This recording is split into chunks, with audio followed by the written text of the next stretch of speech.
Oh my gosh, this is so freaking embarrassing. I'm so sorry. I didn't see you there. I'm just busy painting the Mona Lisa.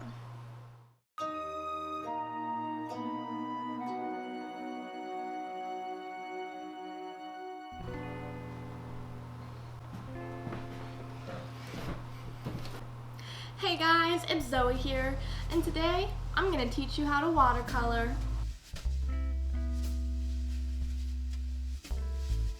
So I have much practice in all areas of watercolor. As you could see from the trip down from my bedroom to here,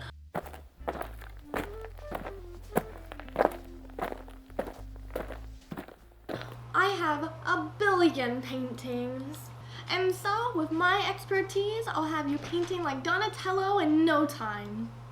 First things first, you gotta know the basics. The paints. Most people would start out with the brushes, but that's not important at all. So first, you have moisture paints, which are also the paints that come in tubs. Now, I do not own any watercolor moisture paints, so these are Watercolors. They're Watercolors. Articles, acrylics. So I do not own any moisture tubs, but these are acrylics, and they're fast drying, they're water based, and extremely versatile. So they're great, but they're not watercolor. So just pretend these are watercolor paints. Next, you have unmoistured steps, which is what I own. Basically, unmoistured means they're cheap because they don't already have water in them, but water's free, so I don't know why it's more expensive to have the ones with water in them. But, so yeah, these are pretty cheap sets, and you can get a billion colors for just like $5.99, which is a great deal. You just have to add your own water, so there's drawbacks to both. Also, the biggest complaint I have to say about these are that they're not as pigmented. The tubes are going to be more pigmented than these. I'm not sure the whole scientific reason, but definitely less pigmented. I bought my basic set from Hobby Lobby, and this is not sponsored at all. I just love Hobby Lobby. I mean, I went in to buy some watercolor sets, and I came back with like 5 home decorations. So they're great. I love Hobby Lobby. Definitely check it out. Not sponsored, by the way, but I'd love to be sponsored, so please do. And now for the next supply list, we're going to take a look at paper. Now, I'm going to assume that you were cheap and you bought the cheaper set. So we're going to only look at the cheap paper. So any paper will honestly do. This is actually more expensive than I was picturing it to be. But this is pretty cheap paper. It's pretty exciting paper, I suppose. It's kind of like printer paper, but it comes in a spiral notebook. And since we're trying to be cheap anyways, don't even worry about brushes, honestly. We don't need that. We're gonna kick it old school like we're 4 again, and we're gonna do some finger painting. Gotta take a little wine break, I think. Fizzy fizz. Very dry on the palette. So, there are 2 techniques about watercolor paintings. Trust me, there's only 2. I'm the expert, not you. So there's only 2 techniques to watercolor. And that is dry on wet and wet on dry. We'll do the wet on dry first. Which also, by the way, you want to have 3 glasses. You want to have a dip me glass, a drink me glass. Oh, that's disgusting. I think I picked the wrong one. And the dash me water glass. So just keep them labeled so you know which one's which. I like to kind of like spin them around and do like a water test, like which one's which. So it's kind of like a fun little game.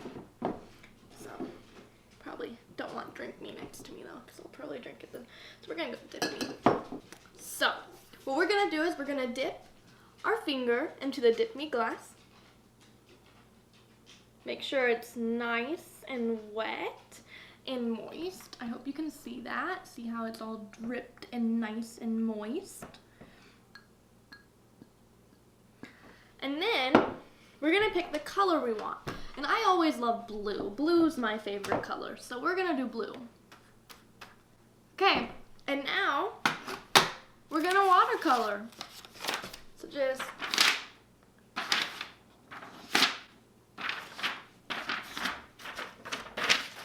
and then we do it again. I am going to paint my boyfriend, so that's what I'm doing. The best thing to do when you're watercoloring is to have a very hard mental picture in your head. So like a person's perfect, which is why I just painted the Mona Lisa. Okay, so now that my boyfriend's all painted, we can move on to the next technique. So now we want to go on to our next glass, which is labeled Dash Me. So what we're going to do for this one is we're going to pour the water onto the paper. Now don't get confused.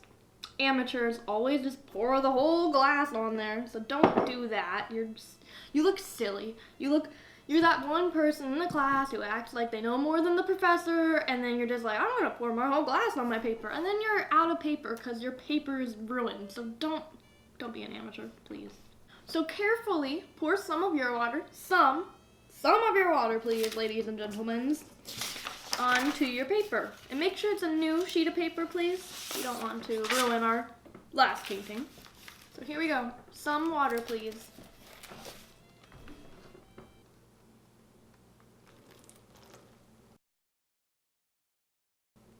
Okay, there we go. Perfect. We did great. Just let me make sure everything's not messed up.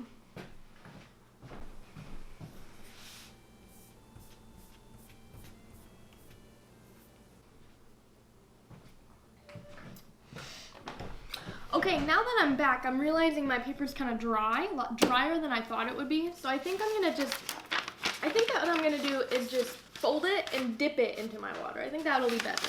So I should probably use the Dip Me glass now. So here we go. It's a little dry, so we're gonna fix it. Honestly, the tube painting works best for dry on wet, but we're cheap, so we don't have that. Sorry, yes, dry on wet, but we're too cheap for that. So now that I have my paper nice and wet, we can move on to the paint.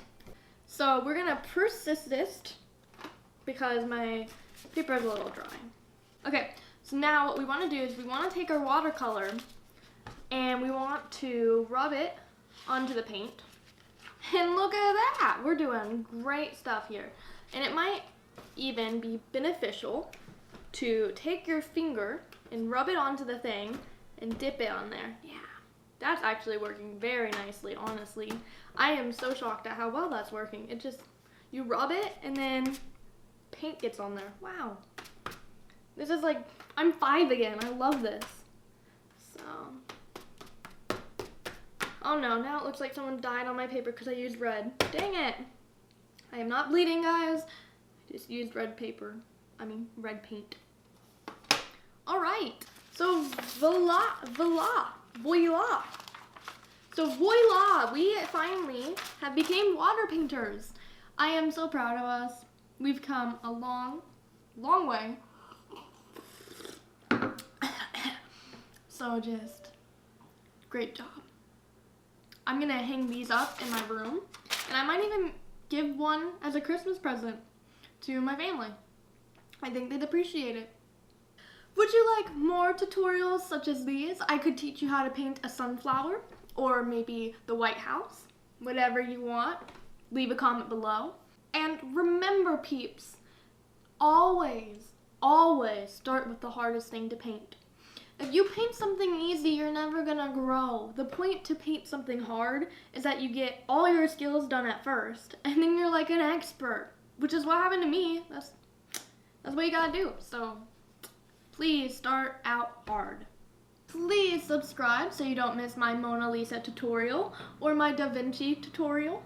We're gonna learn how to paint the skyscrapers tomorrow. Leave a comment below what you'd like me to teach you next. And also, do you even paint? I'd like to know. It might have been good to do a survey first, honestly, before I made this video, but you know. That's all for this video. Stay totally awesome. Till next video. Zoe, the